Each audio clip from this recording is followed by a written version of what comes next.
Hello അസ്സലാമലൈക്കും. ഇന്ന് ഞാൻ സിമ്പിളായിട്ടുള്ള ഒരു കേക്കുമായിട്ട് വന്നിട്ടുള്ളത്. ഇത് സാധാരണ ബേക്കറിയിലൊക്കെ കിട്ടുന്ന ഒരു കേക്ക് തന്നെയാണ്. അതിൽ കുറച്ചൊരു വ്യത്യാസമൊക്കെ വരുത്തിയിട്ട് ഞാനൊരു ബർത്ത്ഡേ കേക്കിൻ്റെ പരുവത്തിലാക്കിയതാണ്.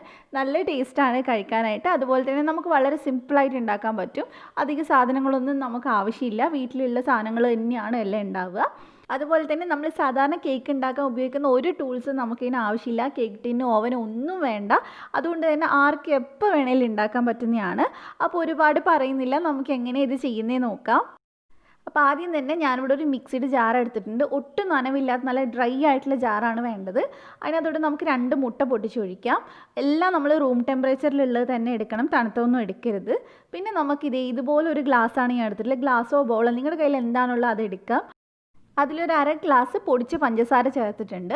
അതേപോലെ തന്നെ ഒരു 1/2 ഗ്ലാസ് പാല് ചേർത്തിട്ടുണ്ട്. പിന്നെ നമുക്ക് ഇതിനകത്തോട്ട് വേണ്ടത് ഓയിലാണ്. അതൊരു 1/4 ഗ്ലാസ് ഒഴിച്ചിട്ടുണ്ട്. ഞാനിവിടെ പാം ഓയിലാണ് എടുത്തിട്ടുള്ളത്. സൺഫ്ലവറാണ് കുറച്ചുകൂടെ നല്ലത്. പിന്നെ ഒരു ടീസ്പൂൺ വാനില എസൻസ് ചേർത്തിട്ടുണ്ട്. എന്നിട്ട് നമുക്കിത് നന്നായിട്ട് ഒരു മിനിറ്റ് ഒന്ന് അടിച്ചെടുക്കാം. എന്നിട്ട് നമുക്കിത് ഒരു ബൗളിനകത്തോട്ട് ഒഴിച്ചു കൊടുക്കാം. എസൻസ് നിങ്ങൾക്ക് ഏത് ഫ്ലേവറിലാണോ കേക്ക് വേണ്ടത് അതിനനുസരിച്ച് നിങ്ങൾക്ക് വേണമെങ്കിൽ എസൻസ് മാറ്റിയെടുക്കാം. എന്നിട്ട് നമുക്കിതേ ഒരു അരിപ്പ വെച്ചിട്ട് ഇതിനകത്തോട്ട് ആ സെയിം ഗ്ലാസ്സിൽ തന്നെ 1 കപ്പ് മൈദ എടുക്കുന്നുണ്ട്. ഞാൻ എപ്പോഴും പറയുന്ന പോലെ കുത്തി നിറച്ചെടുക്കരുത്. സ്പൂണിൽ കോരിയിട്ട് ഒരു ഗ്ലാസ്സായിട്ട് നിറച്ചെടുത്താൽ മതി. പിന്നെ ഇതിനകത്തോട്ട് ഒരു 3/4 ടീസ്പൂൺ ബേക്കിംഗ് പൗഡർ ചേർക്കുന്നുണ്ട്. ഒരു 1/4 ടീസ്പൂൺ ബേക്കിംഗ് സോഡ ചേർത്ത് കൊടുക്കുക.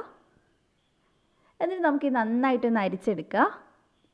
നമ്മൾ സാധാരണ ഒരു ചെറിയ സ്പൂൺ ഉണ്ടല്ലോ, ആ സ്പൂണിൻ്റെ അളവാണ് നമ്മൾ എടുക്കുന്നത്. എന്നിട്ട് നന്നായിട്ട് ഞാൻ അരിച്ചിട്ടിട്ടുണ്ട്. ഇനി നമുക്ക് ഇതിനകത്തോട്ട് വേണ്ടത് ഉപ്പാണ്. അതൊരു നുള്ളി ചേർത്ത് കൊടുക്കുക. എന്നിട്ട് നമുക്കിതൊന്ന് മിക്സ് ചെയ്തെടുക്കുക. ഞാൻ എപ്പോഴും പറയണ പോലെ തന്നെ കേക്ക് ഒരുപാട് മിക്സ് ചെയ്ത് ഞാനിത് സ്പീഡിൽ കാണിക്കുന്നതുകൊണ്ടാണ്. പക്ഷെ ഒരുപാട് അങ്ങോട്ട് ഇളക്കിയെടുക്കരുത്. കട്ടയൊക്കെ ഒന്ന് പോകാൻ വേണ്ടിയിട്ട് ഞാൻ ഒരു വിസ്ക് വെച്ചിട്ടൊന്ന് മിക്സ് ചെയ്യുന്നുണ്ട്. നിങ്ങൾക്ക് ഫോർക്കോ സ്പൂണോ എന്ത് വേണേലും എടുക്കാം. ഇപ്പോൾ കട്ടയൊക്കെ നന്നായിട്ട് പോയിട്ടുണ്ട്. ഇത്രയേ ഉള്ളൂ. ഈ ഒരു പരുവത്തിലാണ് നമുക്ക് വേണ്ടത്. ഇനി നമ്മൾ കേക്ക് ടിന്നിലല്ല, സാധാരണ ഒരു കുഴിയുള്ള ഒരു ബൗളാണ് എടുത്തിട്ടുള്ളത്. കഴിഞ്ഞ തവണ നമ്മൾ ചെയ്ത പോലെ തന്നെയാണ്. അപ്പോൾ അതിനകത്തോട്ട് ഞാൻ ബട്ടർ പേപ്പറൊക്കെ വെച്ച് നന്നായിട്ട് എണ്ണയൊക്കെ തടവി കൊടുത്തിട്ടുണ്ട്. സാധാരണ ബട്ടർ പേപ്പർ നമുക്കൊരു വെള്ള പേപ്പറിൽ നിന്ന് ഉണ്ടാക്കാവുന്നതേ ഉള്ളൂ. അപ്പോൾ അതെങ്ങനെ ചെയ്യുന്നതിന് ഡിസ്ക്രിപ്ഷനിൽ ഞാൻ ലിങ്ക് കൊടുക്കാം. ബട്ടർ പേപ്പർ ഇല്ലാത്തവർ അങ്ങനെ ചെയ്താൽ മതി. അപ്പോൾ ഇത് മുഴുവൻ ഒഴിച്ചതിന് ശേഷം ഒരു 2-3 തവണ നന്നായിട്ട് ടാപ്പ് ചെയ്തെടുക്കുക. എയർ ബബിൾസ് പോകാനായിട്ടാണ്. അപ്പോൾ ഇനി നമുക്കിതൊന്ന് ബേക്ക് ചെയ്തെടുക്കണം. അപ്പോൾ ഞാൻ ഓൾറെഡി ഒരു 10 മിനിറ്റ് മുമ്പ് ഒരു കടായി ഒന്ന് ചൂടാക്കി വെച്ചിട്ടുണ്ട്. ഒരു 10 മിനിറ്റ് മുമ്പ് ലോ ഫ്ലെയിമിൽ ഒന്ന് അടച്ച് വെച്ചാൽ മതി. നിങ്ങൾക്ക് ഇഡ്ഡലി ചെമ്പോ എന്ത് വേണേലും എടുക്കാം. അപ്പോൾ അത് ഞാൻ ഇതിനകത്തോട്ട് 10 മിനിറ്റിന് ശേഷം ഒരു റിങ് ഇറക്കി വെച്ചിട്ട് നമ്മുടെ ഈ കേക്ക് ടീൻ ഇതിനകത്തോട്ട് ഇറക്കി വെക്കുകയാണ്, നമ്മുടെ ഈ ബൗള്. എന്നിട്ട് നമുക്കിതൊന്ന് അടച്ച് വെച്ചിട്ട് ഒന്ന് ലോ ഫ്ലെയിമിൽ തന്നെ നമുക്കൊന്ന് ബേക്ക് ചെയ്തെടുക്കാം. ഏകദേശം ഒരു 30-35 മിനിറ്റാണ് എനിക്ക് എടുത്തിട്ടുള്ളത്. ചിലപ്പോൾ നിങ്ങൾക്ക് കുറച്ചധികം സമയം എടുക്കാം. അതെടുക്കുന്ന ആ ബൗളിനനുസരിച്ച് വരും. അപ്പോൾ ഒരു 30 മിനിറ്റ് കഴിഞ്ഞിട്ടേ തുറന്ന് നോക്കാവുള്ളൂ. അതിന് മുമ്പ് തുറന്ന് നോക്കിയാൽ കേക്ക് പൊങ്ങി വരില്ല. അപ്പോൾ അതേ നമ്മുടെ കേക്ക് ഇവിടെ റെഡി ആയിട്ടുണ്ട്. ഏകദേശം ഒരു 35 മിനിറ്റൊക്കെയാണ് എനിക്ക് എടുത്തിട്ടുള്ളത്. നല്ല അടിപൊളിയായിട്ട് പൊങ്ങി വന്നിട്ടുണ്ട്. അപ്പോൾ ഇനി നമുക്കിത് ചൂടാറിയതിന് ശേഷം ഇതിൽ നിന്ന് ഇളക്കി മാറ്റാം. അപ്പോൾ നന്നായിട്ട് ചൂടാറിയിട്ടുണ്ട്. സൈഡൊക്കെ വേണമെങ്കിൽ നിങ്ങൾക്ക് കത്തി വെച്ചിട്ടൊന്ന് ഇളക്കി കൊടുക്കാം. പക്ഷെ നന്നായിട്ട് ചൂടാറുന്ന സമയത്ത് ചിലപ്പോൾ അത് ഇളകി വരികയും ചെയ്യും. അപ്പോൾ അതേ ഇതാണ് നമ്മുടെ കേക്ക്. ഒരുപാട് കരിഞ്ഞിട്ടോ ഒന്നുമില്ല, നല്ല പെർഫെക്റ്റ് ആയിട്ട് നമുക്ക് കിട്ടിയിട്ടുണ്ട്. നല്ല സ്പോഞ്ച് മാതിരി കിട്ടിയിട്ടുണ്ട്. ഇനി നമുക്ക് ഈ ബട്ടർ പേപ്പർ എടുത്തൊന്ന് മാറ്റാം. അപ്പോൾ ഇത്രയേ ഉള്ളൂ. നമ്മൾ ബട്ടർ പേപ്പറൊക്കെ മാറ്റിയിട്ടുണ്ട്. അപ്പോൾ ഇനി നമുക്കിതൊന്ന് ഐസിങ് ചെയ്തെടുക്കണം. അപ്പോൾ നമ്മൾ നേരത്തെ കേക്ക് ഉണ്ടാക്കി ആ ബൗളിൻ്റെ മേലെ ഒരു സ്റ്റീൽ പ്ലേറ്റ് വെച്ചിട്ട് ഇതേപോലെ ചെയ്താൽ നമുക്ക് ടേൺ ടേബിളായി. അപ്പോൾ നമ്മളിത് നല്ലോണം പൊങ്ങിയത് കൊണ്ട് ഇതിൻ്റെ മുകളിലൊന്ന് കട്ട് ചെയ്ത് കളയണം. അപ്പോഴേ നമുക്ക് കറക്റ്റായിട്ടൊന്ന് ഐസിങ് ചെയ്തെടുക്കാൻ പറ്റുള്ളൂ. അപ്പോൾ നമ്മളിത് ഐസിങ് ചെയ്യാനായിട്ട് ക്രീമൊന്നും അല്ല കേട്ടോ ഉപയോഗിക്കുന്നത്. സിമ്പിളായിട്ടുള്ള അതുപോലെ തന്നെ നല്ല ടേസ്റ്റി ആയിട്ടുള്ള ഒന്നാണ്. സാധാരണ നമുക്ക് ബേക്കറിയിലൊക്കെ കിട്ടണ ഒരു കേക്കിൻ്റെ ആ ഒരു ഐസിങ്ങിനെയാണ് നമ്മൾ ചെയ്യുന്നത്. അപ്പോൾ അതേ ഞാനിത് കട്ട് ചെയ്തെടുത്തിട്ടുണ്ട്. ഇത് കാണുമ്പോൾ തന്നെ നമുക്ക് മനസ്സിലാവും കേക്ക് എത്രത്തോളം സോഫ്റ്റ് ആയിട്ടുണ്ടെന്നുള്ളത്. നമുക്ക് കട്ട് ചെയ്യുമ്പോൾ തന്നെ മനസ്സിലാവും.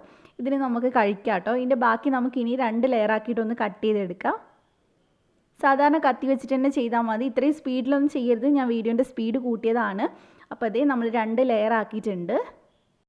ഇനി നമുക്ക് ഈ ലെയറിൽ ഷുഗർ സിറപ്പ് ഒന്ന് ഒഴിച്ച് കൊടുക്കാം. ഷുഗർ സിറപ്പ് ഒരു 1/4 കപ്പ് പഞ്ചസാരയിൽ ഒരു 1/2 കപ്പ് വെള്ളം ഒഴിച്ചിട്ട് ഒന്ന് ചൂടാക്കി ഉരുക്കിയെടുക്കുക. എന്നിട്ട് നന്നായിട്ട് ചൂടാറിയതിന് ശേഷം നമ്മൾ ഇതിൻ്റെ മുകളിൽ ഒഴിച്ച് കൊടുക്കുകയാണ്. നല്ലോണം ഷുഗർ സിറപ്പ് ഒഴിച്ചാലേ കേക്ക് നന്നായിട്ട് വെറ്റായാലേ ടേസ്റ്റ് ഉണ്ടാവുള്ളൂ, നല്ല സോഫ്റ്റ് ആയിട്ട് കിട്ടുള്ളൂ.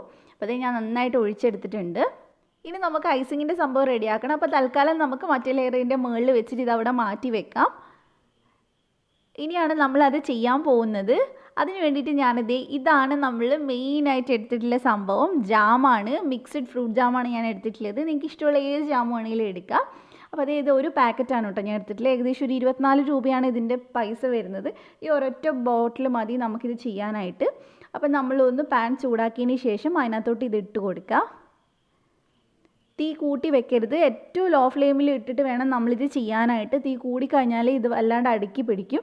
അപ്പോൾ ലോ ഫ്ലെയിമിൽ വെച്ചിട്ട് നമുക്കിത് നന്നായിട്ടൊന്ന് ഉരുക്കിയെടുക്കണം. ജസ്റ്റ് ഒരു മിനിറ്റൊക്കെ ആവുള്ളൂ, അത്രയും ചെറിയ സമയം വേണ്ടുള്ളൂ. അപ്പോൾ ഈ കട്ട നന്നായിട്ടൊന്ന് ഉരുക്കി കിട്ടിയാൽ മതി. ഇത് സാധാരണ ബേക്കറിയിൽ കിട്ടുന്ന ജാം കേക്കാണ്. എല്ലാവരും കഴിച്ചിട്ടുണ്ടാവുമെന്ന് വിചാരിക്കുന്നു. സാധാരണ ബേക്കറിയിലൊക്കെ കിട്ടുന്ന ഒരു കേക്ക് തന്നെയാണ്, അല്ലാതെ നമ്മൾ സ്പെഷ്യലായിട്ട് ഉണ്ടാക്കിയ കേക്കൊന്നും അല്ല. അപ്പോൾ ഇത് നന്നായിട്ട് കട്ടയൊക്കെ ഉടഞ്ഞ് വന്നിട്ടുണ്ട്.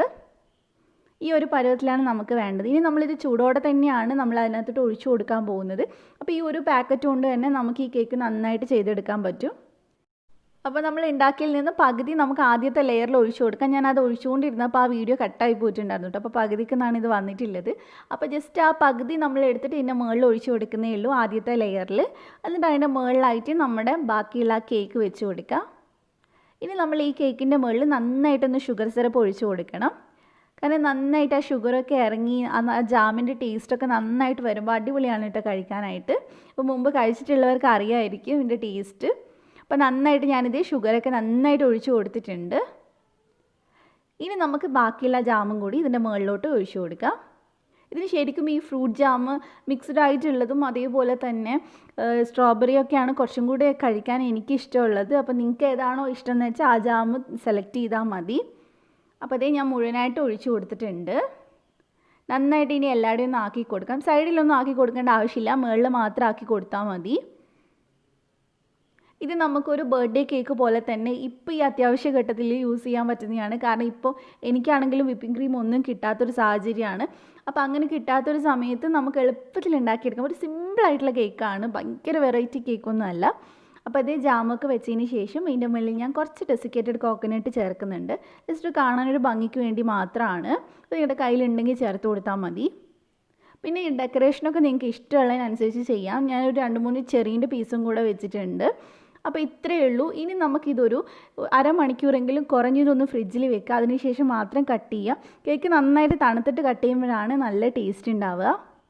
അപ്പോൾ അതേ ഞാനിത് കുറച്ച് നേരം ഫ്രിഡ്ജിൽ വെച്ചിട്ടുണ്ട്. ഒരുപാട് നേരമൊന്നും വെച്ചിട്ടില്ല, കാരണം ഇവിടെ മോൻ സമ്മതിക്കില്ല കേക്ക് ഉണ്ടാക്കി കഴിഞ്ഞാൽ. അപ്പോൾ ഞാൻ ഒരു അരമണിക്കൂറൊക്കെ വെച്ചിട്ടുള്ളൂ.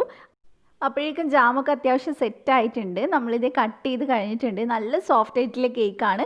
മുമ്പ് ഞാൻ ഇട്ടിട്ടില്ല, കഴിഞ്ഞ ആഴ്ച ഇട്ടിട്ടില്ല ആ കേക്കിൻ്റെ വീഡിയോ ഒരുപാട് പേര് ട്രൈ ചെയ്തിട്ട് ഫോട്ടോസൊക്കെ അയച്ചു തന്നിട്ടുണ്ട്. എല്ലാവർക്കും ഇഷ്ടമായി എന്ന് പറഞ്ഞാൽ ഒരുപാട് സന്തോഷമുണ്ട്. അപ്പോൾ ആ കേക്കിൻ്റെ റെസിപ്പി കാണാത്തവരും ഡിസ്ക്രിപ്ഷൻ നോക്കുക, ഞാൻ അതിൻ്റെ ലിങ്ക് ഇടുന്നുണ്ട്. അപ്പോൾ അത് ഇത്രയേ ഉള്ളൂ, സിമ്പിളായിട്ടുള്ള കേക്കാണ്. നമ്മൾ സാധാരണ വിപ്പിംഗ് ക്രീമിൻ്റെ ടേസ്റ്റൊന്നും അല്ല ഈ കേക്കിന് ഉണ്ടാവുക, ഒരു സ്പെഷ്യൽ ടേസ്റ്റാണ്. അപ്പോൾ എല്ലാവരും ഒന്ന് ട്രൈ ചെയ്ത് നോക്കുക. കേക്ക് ഇഷ്ടമുള്ളവർക്കൊക്കെ ഇത് ഇഷ്ടമാവും. അപ്പോൾ ട്രൈ ചെയ്യുക, പെട്ടെന്ന് ഫീഡ്ബാക്ക് പറയുക.